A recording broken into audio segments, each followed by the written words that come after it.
Hello friends, नमस्कार। आप सभी को नमस्कार, सभी का वेलकम इस क्लास में। You all are welcome to this class.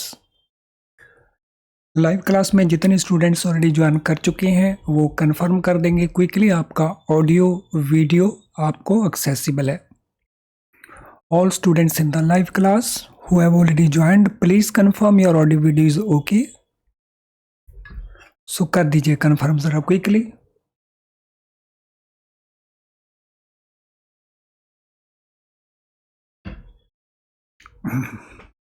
तो चलिए शुरू करते हैं आज का डिस्कशन।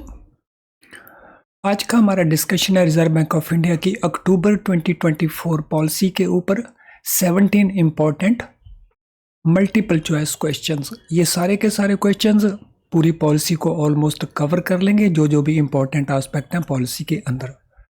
तो चलिए शुरू करते हैं इनका डिस्कशन। मॉनेटरी पॉलिसी का पहला क्वेश्चन। मॉनेटरी पॉलिसी के क्वेश्चन को करने से पहले ये अंडरस्टैंड हमें करने कि मॉनेटरी पॉलिसी कमेटी है जिसकी मीटिंग हर 2 महीने के बाद होती है। तो अभी जैसे अक्टूबर में मीटिंग हुआ, इसके बाद इसका दिसंबर में मीटिंग होगा। ये भी क्वेश्चन कई बार पूछा गया है कि इसकी जो मीटिंग है उसकी पीरियोडिसिटी क्या रहती है। मॉनेटरी पॉलिसी कमेटी के अंदर 6 टोटल मेंबर हैं, जिसमें 3 मेंबर आरबीआई से हैं, 3 मेंबर गवर्नमेंट नॉमिनेट करती है। अक्टूबर के महीने में 3 मेंबर्स को गवर्नमेंट ने नए तौर के ऊपर नॉमिनेट किया है, उनकी टर्म नई शुरू हुई है। वो कौन से मेंबर हैं उसके बारे में भी एक क्वेश्चन इसके अंदर रखा हुआ है। यानी ये सारे के सारे क्वेश्चन हमारे लिए रेलेवेंट अच्छे से करने हैं। तो चलिए शुरू करते हैं इसका सिलसिला। In terms of extent guidelines, banks and NBFCs cannot levy foreclosure charges, prepayment penalties on any floating rate loans sanctioned to individuals with or without obligants for purpose other than business, with a view to safeguard customers' interest through better transparency and customer centricity by lenders. The rule shall apply to which new sector? जो existing guidelines हैं, जिनको हम कहते हैं extent guidelines RBI की, उनके मुताबिक चाहे वो बैंक्स हों चाहे वो एनबीएफसी हों, अगर उन्होंने कोई floating rate term loan sanction किया है और कस्टमर रिपे करना चाहता है बिफोर मैच्योरिटी, तो हम किसी भी प्रकार के चार्जेस, प्री पेमेंट के चार्जेस, फोरक्लोजर के चार्जेस उससे नहीं रिकवर कर सकते इंडिविजुअल बोरोर से। यानी उसने अगर बिजनेस के लिए लोन नहीं लिया है, अदर देन बिजनेस उसने लोन लिया है इंडिविजुअल ने, तो उसके ऊपर हम ये चार्जेस लेवी नहीं कर सकते। अभी रिजर्व बैंक ऑफ इंडिया ने डिसाइड किया है कि ये जो फैसिलिटी है for non levy of foreclosure, ये एक्सटेंड की जाए कुछ और टाइप ऑफ बोरोर्स के ऊपर भी। हमने बताना है कि वो कौन सा सेक्टर है जिसके लिए अब फोरक्लोजर चार्जेस हम नहीं ले सकेंगे। ये नया रूल, नया सर्कुलर आने जा रहा है। Loan to micro and small enterprises, loan to medium enterprises, loan to housing finance companies, loan for consumer durables. तो वो नया सेक्टर कौन सा होने जा रहा है? Question number 1।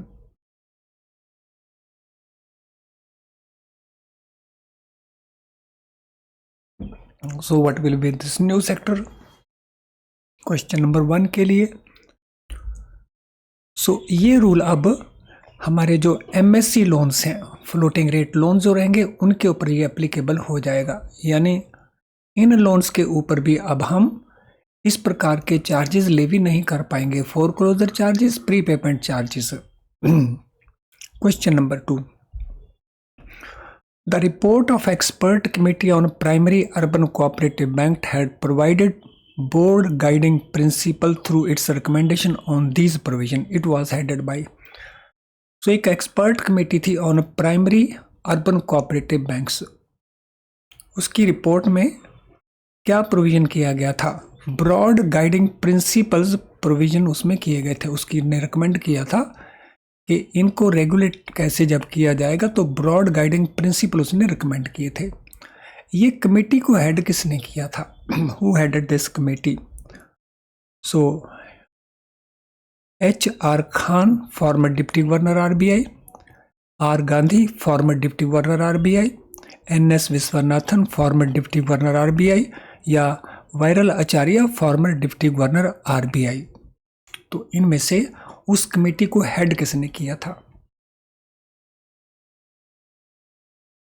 Question number 2, who headed that committee, जिसने ब्रॉड गाइडिंग प्रिंसिपल सजेस्ट किए थे प्राइमरी अर्बन कोऑपरेटिव बैंक्स को लेकर के?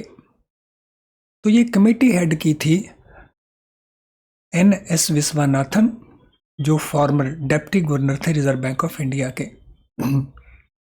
Question number 3, climate change is emerging as one of the significant risk to the financial system. So world over financial system के लिए जो climate change है एक सिग्निफिकेंट रिस्क के तौर के ऊपर अराइज हो रहा है। पिछले कुछ सालों से हमने नोट किया है, चाहे वो रेन हो, चाहे वो ड्राउट सिचुएशन हो, चाहे वो गर्मी हो, चाहे वो सर्दी हो, एक्सट्रीम केसेस आ रहे हैं जिससे बहुत सारे लोगों को नुकसान होता है और वो बैंकिंग सिस्टम को भी अल्टीमेटली इम्पैक्ट करता है क्योंकि लोगों को जो इकोनॉमिक एक्टिविटीज़ हैं उनको इफेक्ट करता है and as a result financial system को भी वो इफेक्ट करता है।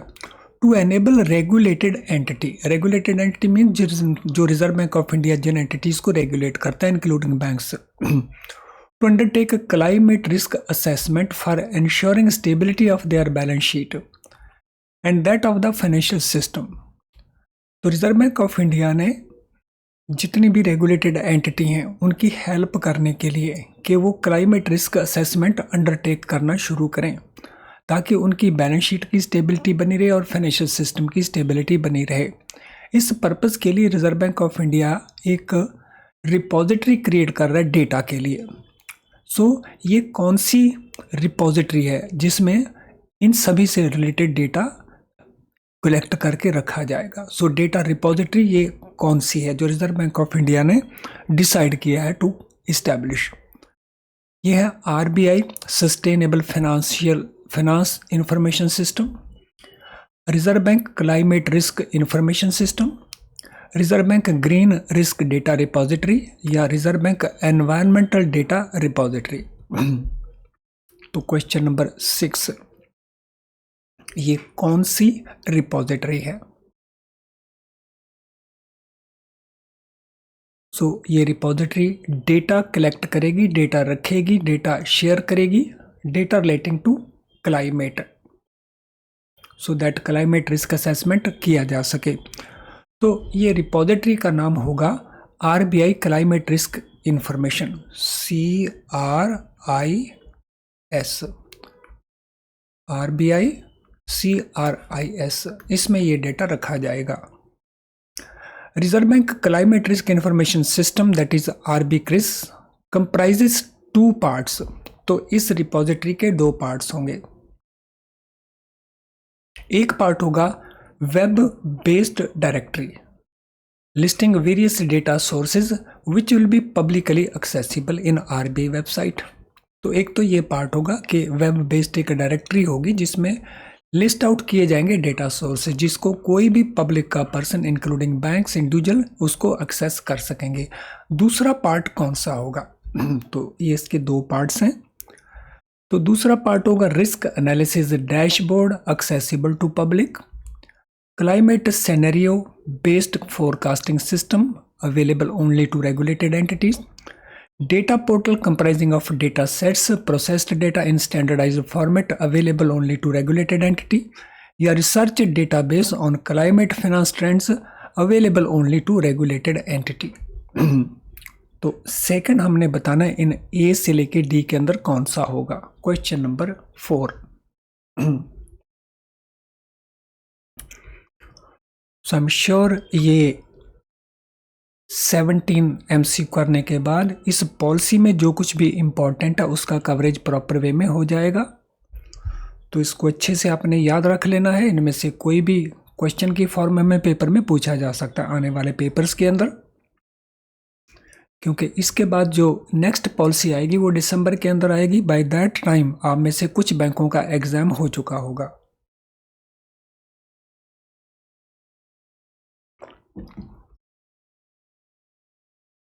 फ्रेंड ये है डेटा पोर्टल। डेटा पोर्टल जिसमें डेटा सेट्स रहेंगे, प्रोसेस्ड डेटा रहेगा स्टैंडर्डाइज फॉर्मेट में, और इसको केवल रेगुलेटेड एंटिटी ही एक्सेस कर सकेंगी, पब्लिक इसको एक्सेस नहीं कर पाएंगे। क्वेश्चन नंबर 5 में जाने से पहले, प्रमोशन एग्जाम को पास करने के लिए what could be the possible best strategy. Friend promotion exam अगर आपको अच्छे स्कोर लेके पास करना है तो आपको सबसे पहले आपका सिलेबस क्या इसकी जानकारी होनी चाहिए। आपकी सिलेबस में जनरल बैंकिंग होता है, आपकी सिलेबस में इंटरनल सर्कुलर्स होते हैं, इसके अलावा कुछ बैंकों में फाइनेंशियल अवेयरनेस होती है, कुछ बैंकों में जनरल अवेयरनेस होती है, और कुछ बैंकों में इसके अलावा और भी कई चीज़ें हो सकती हैं। नो फॉर एग्जांपल आजकल एक नया ट्रेंड है केस स्टडीज़ का। जितनी भी प्लेसमेंट्स हैं, पोस्ट प्रमोशंस हैं 3, 4, 5, 6, इनके लिए केस स्टडीज़ भी आजकल पूछी जाने लगी हैं। जब भी हम प्रेपरेशन करें तो उसके लिए पहला हमारा फोकस होना चाहिए कंसेप्चुअल क्लैरिटी के ऊपर। पेपर में जो कुछ भी पूछा जाएगा वो कॉन्सेप्ट्स के ऊपर बेस्ड होता है। अगर आपका कॉन्सेप्ट क्लियर नहीं है, आप केवल कुछ क्वेश्चंस कर लेते हैं तो दो मीनिंगलेस बन जाते हैं वो। और कंसेप्ट क्लैरिटी के बाद आपने जो मल्टीपल चॉइस क्वेश्चंस करने, एमसीक्यूज करने, उनकी जितनी ज़्यादा प्रैक्टिस करेंगे कंसेप्ट उतना बेटर बिल्ड हो जाएगा। अपने इंटरनल सर्कुलर्स भी आपने पढ़ने, जिसके आप जब पढ़ते समय उसके शॉर्ट नोट्स बना लीजिए सो दैट आपको रिवीजन के समय यूजफुल रहेंगे। जनरल बैंकिंग के लिए हमारे पास बेस्ट क्वालिटी का स्टडी मटेरियल है एट वेरी लो प्राइस, जिसमें आपको वीडियो लेसन्स मिल जाते हैं। क्वेश्चन बैंक आपको बहुत अच्छा मिल जाएगा, पीडीएफ क्वेश्चन बैंक होगा। स्टडी नोट्स चाहिए आपको, स्टडी नोट्स मिल जाएंगे पीडीएफ फॉर्मेट में। आरबीआई के रूल्स का समरी चाहिए वो मिल जाएगा, पीडीएफ है गवर्नमेंट स्कीम्स का वो मिल जाएगा। इसी प्रकार से केस स्टडी का पीडीएफ भी आपको मिल जाएगा। तो ये सब कुछ मिल जाएगा हमारी वेबसाइट के ऊपर। हमारी वेबसाइट है nsdourschoolofbanking.com, उसके कोर्सेज पेज में चले जाएं।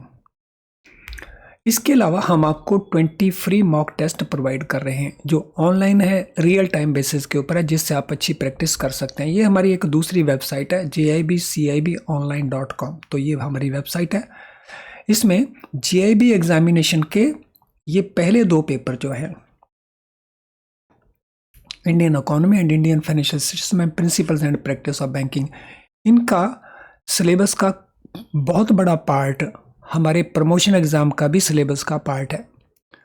तो वहाँ से काफ़ी सारी आपकी अच्छी प्रैक्टिस हो सकती है। लेकिन अगर आप पूरी प्रैक्टिस करना चाहते हैं तो फिर ये पीडीएफ क्वेश्चन बैंक ये हमारा पेड फॉर्म में आपको अवेलेबल हो जाएगा। तो इसको करिए, इसका बेनिफिट लीजिए। इसके अलावा अगर आपकी कोई जनरल क्वेरी है तो उसके लिए आप, ये हमारा ईमेल आईडी है, तो यहाँ आप हमें मेल कर सकते हैं, हम आपकी सूटेबली हेल्प करेंगे। तो ये रहा हमारा नेक्स्ट क्वेश्चन। UPI 123 इसको लॉन्च किया गया था मार्च 2022 के अंदर। किस पर्पस के लिए? To enable feature phone users, not Android phone users, feature phone users to use UPI in 12 languages. Currently इसमें पर ट्रांजैक्शन का जो लिमिट है वो 5000 के ऊपर कैपिंग किया हुआ है। अब इसके यूज़र केसेस को वाइडन करने के लिए इसे एनहेंस किया जा रहा है पर ट्रांजैक्शन लिमिट को। अब ये पर ट्रांजैक्शन लिमिट कितनी होने जा रही है? So that is the answer we have to provide. ये होने जा रही है 15,000 या 7,500 या 10,000 या 12,000। So this limit is being enhanced to what amount? UPI 123 के अंदर। So ये लिमिट एनहेंस की जा रही है ₹10,000, 10,000 पे ये लिमिट होने जा रही है। नेक्स्ट क्वेश्चन वो भी UPI के ऊपर है। In case of UPI light a limit of ₹500 per transaction and overall limit 2,000 पर UPI light wallet is applicable with facility of auto replenishment. तो ये फैसिलिटी पहले से अवेलेबल है UPI लाइट के अंदर, जिसमें ₹500 पर ट्रांजैक्शन का लिमिट है ओवरऑल लिमिट 2,000 रुपये का है पर यूपीआई लाइट वैलेट, तो जिसमें ऑटो रिप्लेनिशमेंट का फैसिलिटी अवेलेबल है। आरबीआई ने अब इसको एनहेंस करने का डिसीजन लिया, अब ये इंक्रीज हो जाएगी। जो पर ट्रांजैक्शन लिमिट है वो कितनी रहेगी और जो पर ट्रांजैक्शन ओवरऑल लिमिट है वो कितनी रहेगी, तो दोनों ही लिमिट्स हमने इसके अंदर बतानी है। सो ये लिमिट भी बतानी है और ओवरऑल लिमिट भी बतानी है, पर ट्रांजैक्शन भी एंड ओवरऑल भी। तो यहाँ पे ओवरऑल होगी और पर ट्रांजैक्शन लिमिट होगी, कितनी कितनी होगी, 5,000 एंड 1,000, 4,000 एंड 1,200, 3,500 एंड 800, 5,500 एंड 1,500। तो इनमें पहले वाली रहेगी ओवरऑल लिमिट और दूसरे वाली होगी पर ट्रांजैक्शन लिमिट। Question number 6। सो इसमें ओवरऑल लिमिट और पर ट्रांजैक्शन लिमिट। सो पर ट्रांजैक्शन लिमिट नंबर 2 के ऊपर यहाँ पे बताया गया है, तो इनमें कौन सा ऑप्शन आंसर रहेगा। तो ओवरऑल लिमिट 2,000 बढ़ के हो जाएगी 5,000 और 500 वाली यूनिट बढ़ के हो जाएगी 1,000। तो option A is the right answer. Question number 7। Payment systems like UPI and IMPS provide a facility to the remitter to verify the name of a receiver, that is beneficiary, before initiating a payment transaction। ये जो system है, UPI है system या IMPS है, इसमें हमें पहले पता चल जाता है कि जिसके लिए हम ये अमाउंट रिमिट करने जा रहे हैं दैट इज़ द बेनिफिशियरी, तो उसका नेम एटसेट्रा हम पहले वेरीफाई कर पाते हैं before initiating the payment transaction. अब इसी फैसिलिटी को beneficiary account name lookup facility के नाम से एक्सटेंड किया जा रहा है। कौन से पेमेंट सिस्टम उसमें कवर होने जा रहे हैं, तो इस फैसिलिटी का नाम क्या रखा जाएगा, beneficiary account name lookup facility.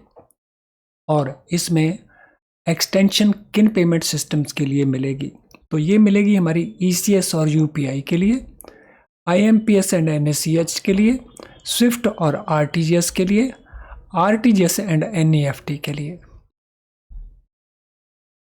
तो इसमें पहले दो तो हमारे आउट हो गए क्योंकि UPI सिस्टम में तो ऑलरेडी अवेलेबल है, IMPS में भी अवेलेबल है, तो ये तो हमारे आउट हो जाते हैं।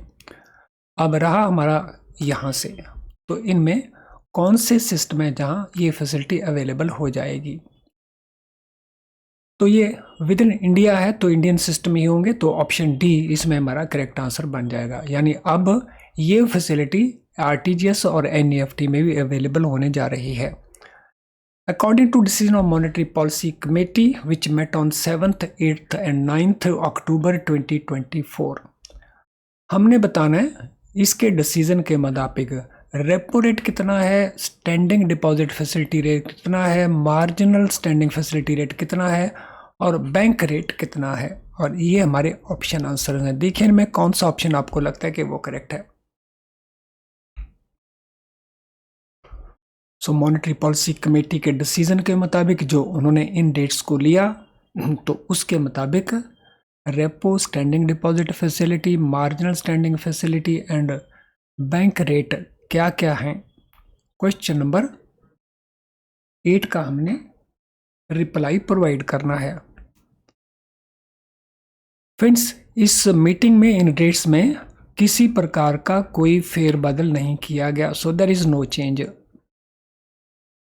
सो दिस मीन पहले वाले रेट, तो रेपो का रेट 6.5 था, स्टैंडिंग डिपॉजिट फैसिलिटी इसका थोड़ा कम होता है, सो 6.25, और marginal standing facility and bank rate दे दोनों तो एक ही होते हैं, 6.75। So this way our option C हमारा करेक्ट आंसर है।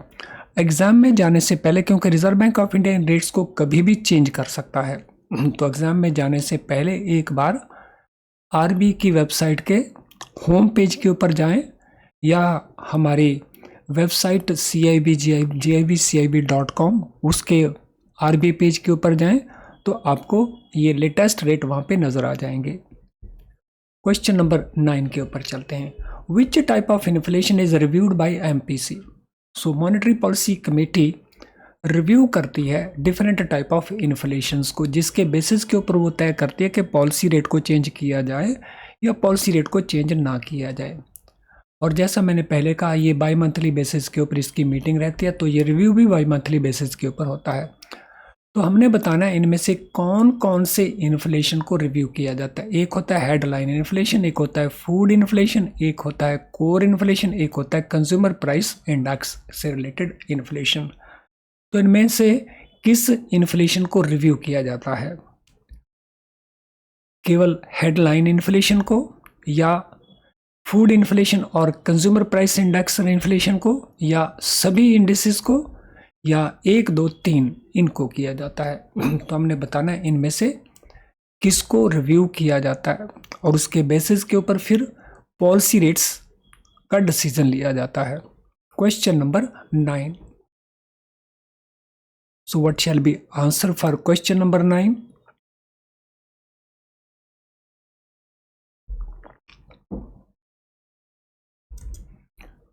So ये सारे के सारे ही रेट्स रिव्यू किए जाते हैं, तो दैट मीन ऑप्शन हमारा जो सी है वो हमारा करेक्ट आंसर हो जाएगा। चलिए नेक्स्ट के ऊपर चलते हैं। हमारी कोशिश रही है कि इस पॉलिसी में जो भी पॉसिबली क्वेश्चंस बन सकते हैं वो बनाए जाएं, relevant questions.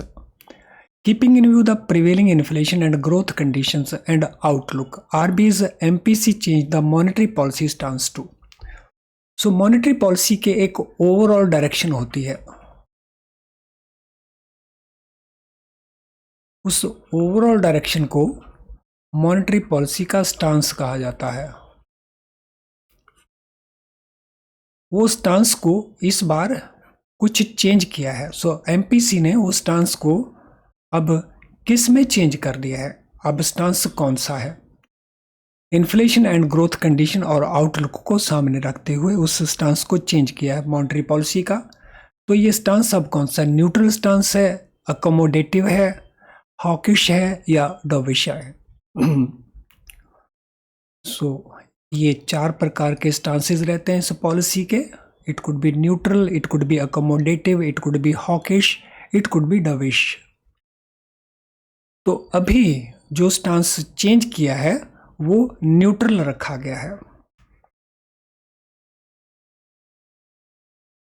Question number 11। According to RBI policy review of October 2024 for policy purpose के लिए what is the real GDP growth for 2024-25 projected at? So इस पॉलिसी के पर्पस के लिए Reserve Bank of India assume करता है GDP के growth rate को। तो 2024-25 के लिए इस समय अक्टूबर 2024 के अंदर आकर के ये जीडीपी ग्रोथ का प्रोजेक्शन कितना है? सो कितने % ग्रोथ एस्टिमेट की जा रही है? 7.5, 7.2, 7 and 6.8।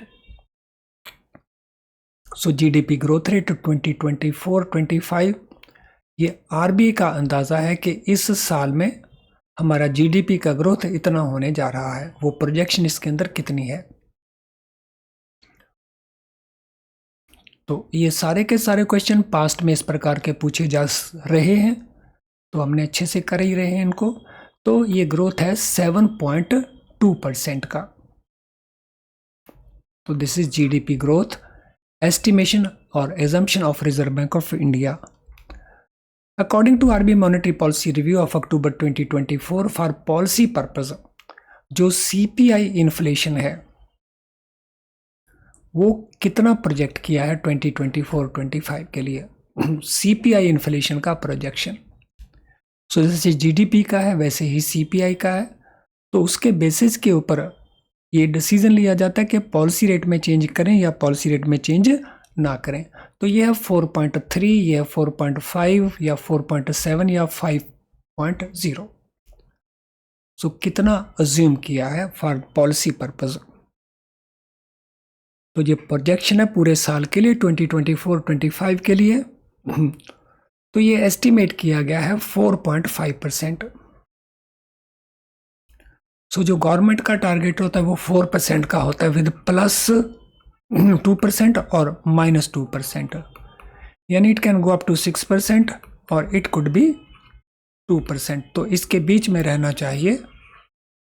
So it is 4.5% that is being estimated by RBI.